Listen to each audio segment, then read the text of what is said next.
talking about very high voltage BMC. देखिए, ये जो चुनाव है इसको हमने बहुत गंभीरता से लिया और कैंडिडेट सिलेक्शन से लेकर तो कैंपेन तक हर चीज में हम लोगों ने बहुत विचार के साथ सारा काम किया है। आप अगर हमारे कैंडिडेट्स देखेंगे तो बहुत पढ़े लिखे कैंडिडेट्स हमने दिए, पीएचडी तक, प्राचार्य तक हमने कैंडिडेट्स दिए, डॉक्टर्स दिए, इंजीनियर्स दिए, साइंटिस्ट दिए, इसे अलग अलग प्रकार का। और गरीब से गरीब बिल्कुल सब्जी बेचने वाला भी हमारा कैंडिडेट है। तो ऐसे सब तबकों के लोगों को हमने कैंडिडेटचर दिया। जो हमने प्रचार किया उस प्रचार में भी हमने पद्धतियां बदली, केवल सभाएं नहीं की, रैलीज नहीं की, तो उसके साथ रोड शोज भी किए। और सबसे एक नया नायाब तरीका हमने ये लाया कि हम लोगों ने पब्लिक मुलाकातें, इस प्रकार से इंटरव्यूज, पब्लिक इंटरव्यूज, इस प्रकार के भी एक हमने फोरम तैयार किया जिसमें सारी पब्लिक के सामने ओपन इंटरव्यूज हमारे हुए।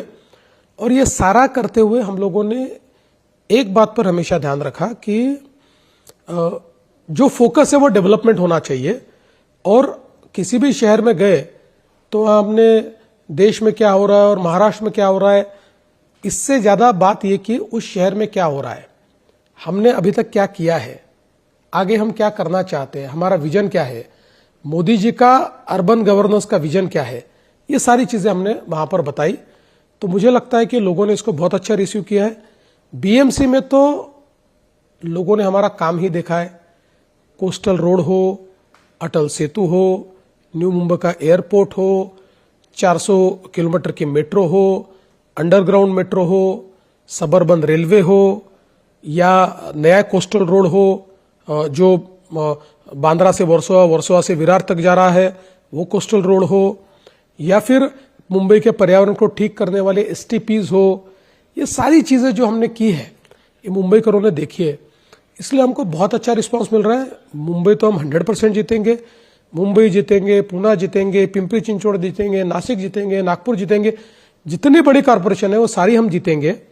और मेरा अपना मानना यह है कि इस चुनाव में जो 29 महानगरों का चुनाव हो रहा है उनमें से 26 से 27 महानगरों में बीजेपी, शिवसेना या एनसीपी का मेयर होगा। सर, एक तरफ ये भी देखा है हमने ये प्रचार के दौरान, चाहे अपोजिशन पार्टी हो, जिस तरह से जो टारगेटिंग वगैरह की गई है वो ऐसे दिखाई देता है कि बीजेपी के नेता और बीजेपी को की गई है। कहीं ना कहीं एकनाथ शिंदे पे फोकस दिखाई नहीं देता। I am specifically talking about both Thackeray brothers. नहीं, देखिए, कुल मिलाकर मुंबई की बड़ी पार्टी बीजेपी है। मैं स्वयं मुख्यमंत्री हूं तो बीजेपी का मुख्यमंत्री है। उसके चलते उन्होंने ज्यादा अटैक बीजेपी पर किया है, ज्यादा अटैक उन्होंने मुझ पर किया है। लेकिन मैं वो एक्सपेक्ट भी कर रहा था, हमने उसका बहुत सटीक जवाब दिया है।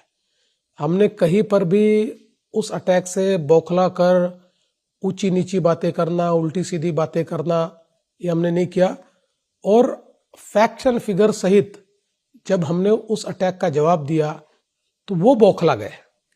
उन्होंने ऐसी ऐसी बातें कही जो शिष्टता को लेकर सही नहीं थी, लेकिन उसका भी जवाब हमने नहीं दिया।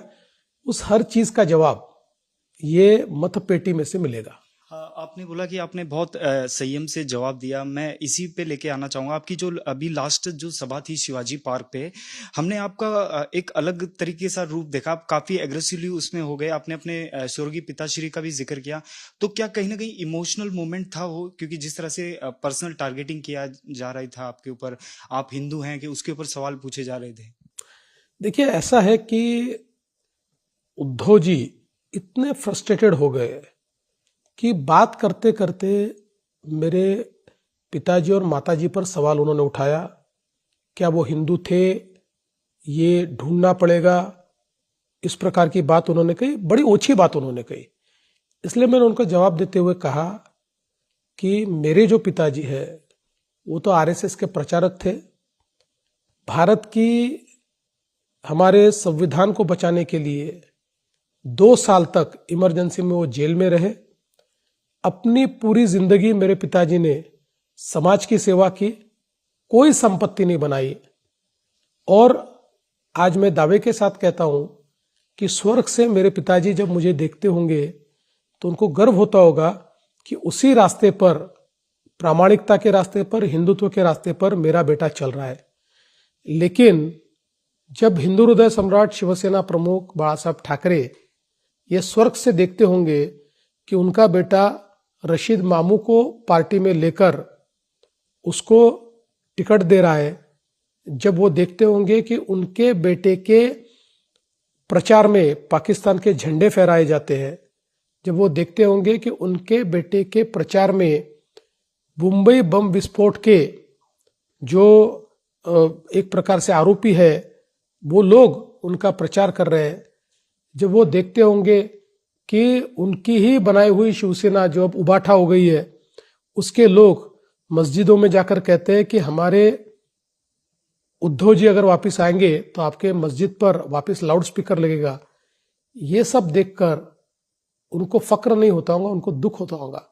मेरे पिताजी स्वर्ग से मुझे फक्र से देखते होंगे, उनके पिताजी स्वर्ग से उनको देखकर कहीं ना कहीं निराश होते होंगे। आपने मस्जिदों का जिक्र किया, आपने बहुत सारे अपने इंटरव्यूज में आपने ऐसे भी कहा है कि लोकसभा में एक परसेप्शन तैयार किया गया था कि कॉन्स्टिट्यूशन बदल देंगे और उसका आपको खामियाजा भी भुगतना पड़ा, काफी डैमेज हुआ आपको। ये जो वोट जिहाद वाला आपने उस वक्त कहा था, तो इस वक्त डर नहीं लग रहा है आपको वोट जिहाद वाला? देखिए, क्योंकि समाज जाग उठा है। दो चीजें, एक तो माइनॉरिटीज में भी और मुस्लिम समाज में भी ये पता है कि भाई हमारा इस्तेमाल किया जाता है, हमको वोट की मशीन के रूप में यूज किया जाता है, यूज एंड थ्रो किया जाता है। इसलिए भले ही अब भी वो कोई बहुत ज्यादा बीजेपी को वोट देंगे ऐसा मैं नहीं मानता, लेकिन जिस प्रकार से बीजेपी को हराने के लिए वोट जिहाद का नारा उन्होंने दिया था, अब वो काम नहीं चलेगा। दूसरा यह है कि अगर हम लोग कुल मिलाकर मुंबई को या महाराष्ट्र को देखें तो उस वोट जिहाद के नारे के बाद यहाँ का जो बहुसंख्य समाज है वो भी जागरूक हुआ है। उसके भी ये ध्यान में आया है कि कोई भी जब पोलराइजेशन करता है तो उसका खामियाजा उसको काउंटर पोलराइजेशन में भुगतना पड़ता है। वो काउंटर पोलराइजेशन भी उन्होंने देखा है। तो वो तो कहते हैं आपका हिंदुत्व फेक है, बीजेपी का फेक हिंदुत्व है, हमेशा इसी तरह की बातें अपनी सभाओं में भी करते हैं और बाकायदा सबके सामने इसी तरह की बातें करते हैं कि बीजेपी हमेशा फेक हिंदुत्व है बीजेपी। देखिए, मैं सवाल पूछना चाहता हूं कि अगर बाला साहब ठाकरे जी की पुण्याई छोड़ दे तो एक काम उद्धव ठाकरे बताए हिंदुत्व के लिए उन्होंने किया हुआ। किसी हिंदुत्व के आंदोलन में थे, राम जन्मभूमि के आंदोलन में गए, मैं गया था, मैं कार सेवक था, मैं तीनों कार सेवाओं में गया हूं, ये कभी गए नहीं, ये घर से बाहर निकले नहीं। जब हिंदुओं पर अत्याचार हुआ ऐसे समय भी ये कभी बाहर नहीं निकले, इन पे एक केस नहीं लगा कभी। इन्होंने अपने पूरे लाइफ में एक आंदोलन नहीं किया। देखिए, हम पैदा ही हिंदुत्ववादी हुए हैं, हमारे रग रग में हिंदुत्व है और हमारा हिंदुत्व संकुचित नहीं है, हमारा हिंदुत्व व्यापक हिंदुत्व है। हमने हमेशा ये माना है कि पूजा पद्धति से हिंदुत्व तय नहीं होता। जो व्यक्ति इस भारत की संस्कृति को अपनी संस्कृति मानता है, प्राचीन भारतीय जीवन पद्धति को अपनी जीवन पद्धति मानता है, उसकी पूजा पद्धति कोई भी हो वो हिंदू है, ये मानने वाले हम लोग हैं। इसलिए हम बहुत व्यापकता के साथ सबको साथ में लेकर काम करना चाहते हैं। उद्धव ठाकरे जी ने हिंदुत्व के लिए कभी कुछ किया नहीं और अब तो उन्होंने हिंदुत्व छोड़ दिया है। तो सर, जिस तरह से बीएमसी चुनाव की बात करें तो काफी कम्युनल हो गया है, ऐसा नहीं दिखाई देता है, क्योंकि मराठी नॉन मराठी वाला इशू और फिर बाद में हिंदू मुस्लिम, कोई कह रहा है हिंदू मेयर बनेगा, कोई कह रहा है हिजाब वाली मेयर बनेगी, तो ये जो अब कोई कह रहा है मराठी मेयर बनेगा, तो ये हिंदुत्व की परिभाषा क्या है? देखिए, ये बात क्यों आई? दो कारणों से आई। एक, जब किसी ने कहा कि हिजाब वाली मेयर बनेगी, और जिस समय उद्धव जी ने कहा कि मराठी और मुस्लिम मिलकर हमको जिताएंगे और हम मेयर बनाएंगे, तब मैंने ये कहा मराठी और हिंदू इसको पृथक नहीं किया जा सकता। आप जो ये भेद करना चाहते हो कि मराठी अलग है और हिंदू अलग है, मराठी वो कौम है जिसने देश के लिए लड़ाई की है, छत्रपति शिवाजी महाराज ने हमको स्वभाषा और स्वधर्म का अभिमान सिखाया, लेकिन उसके साथ साथ कभी भी हमको हिंदुत्व से अलग नहीं किया। वो हिंदू पदपादशाही कहते थे, हिंदवी स्वराज कहते थे, और ये जो हिंदवी स्वराज है इसका विस्तार पूरे देश में हुआ। और मराठे जब पानीपत की लड़ाई में गए थे उस समय वो अपना राज बचाने के लिए नहीं गए थे, भारत को बचाने के लिए गए थे, क्योंकि अहमद शाह अब्दाली ने उनको पत्र लिखकर ये कहा था कि सिंध, पंजाब और बलूचिस्तान ये मेरे आधिपत्य में है, ये मेरा राज है, ऐसा आप मान्य कर लो और मैं ये मान्य करने को तैयार हूं, बचा हुआ पूरा भारत ये मराठों का है और हम इस प्रकार से संधि करते हैं। लेकिन मराठों ने स्पष्ट शब्दों में कहा कि तुम यहां के नहीं हो, तुम कहीं ना कहीं अफगानिस्तान से यहां पर आए हुए हो, इस किसी भूभाग पर तुम्हारा हक नहीं बनता, ये हमारे भारतीयों का भूभाग है। इसलिए मराठे लड़े, 1 लाख मराठों ने अपना बलिदान दिया। इतना बड़ा विचार करने वाली ये कौम, इसको जिस प्रकार से संकुचित करने का प्रयास इन लोगों ने किया वो होने वाला नहीं है। देखिए, मराठी आदमी ये बीजेपी का एक बहुत ही कमिटेड वोटर है। अगर नहीं होता तो हम 24 में भी इनके खिलाफ लड़े और 14 में भी इनके खिलाफ लड़े, दोनों समय मराठी वोटर हमारे साथ रहा, इनके साथ नहीं रहा। इसलिए एक स्वाभाविक है कि मुंबई में अगर कोई मेयर बनेगा, अगर चेन्नई का मेयर बनेगा तो तमिल बनेगा, अगर हैदराबाद का बनेगा तो तेलुगु बनेगा, अगर अहमदाबाद का बनेगा तो गुजराती बनेगा, ऐसे ही मुंबई का बनेगा तो मराठी बनेगा, लेकिन हिंदू बनेगा। ओके सर, एक सवाल ये भी है, आपने मराठी मानुस का जिक्र किया, तो दोनों भाई जब साथ में आए हैं, I am talking about Uddhav Thackeray and Raj Thackeray, don't you think that the political equation has changed in the state and specifically in BMC? कोई चेंज नहीं होने वाला है, क्योंकि ये दोनों जीरो सम गेम खेल रहे हैं। दोनों का वोटर बेस इरोड हो चुका है, समाप्त हो चुका है, कम हो चुका है। अब ये दोनों साथ में आकर भी कोई फॉर्मिडेबल ऐसा कॉम्बिनेशन नहीं बनता है। मैं आपको आज ही बता देता हूं, मुंबई में पूर्ण बहुमत के साथ, पूर्ण बहुमत, एक अच्छा नंबर हमारा होगा, हम पूरे तरीके से इनको शिकस्त देंगे। ये जो परसेप्शन अगर चल गया, जिस तरह से मराठी मानुस और मुंबई को स्नैच करने की बात की जा रही है कि मुंबई को महाराष्ट्र से अलग कर दिया जाएगा, तो कहीं ना कहीं इसका डर है कि इसका इम्पैक्ट? इसका इसलिए कोई डर नहीं है क्योंकि चुनाव से 1 महीना पहले ही मैंने कहा था, जब भी चुनाव आता है ये लोगों को ये सारी बातें याद आती है। मराठी मानुस इतना मूर्ख नहीं है कि इनकी बरगलाने वाली बातों में वो आ जाए, क्योंकि मराठी मानुस को जब हम ये बोलते हैं कि आप बताइए इन्होंने मराठी आदमी के लिए क्या किया, दिखाने लायक कोई चीज नहीं है। 25 सालों में इनका राज रहा, मराठी मानुस मुंबई छोड़कर वसई विरार के पार चला गया, ये उसको घर नहीं दे पाए।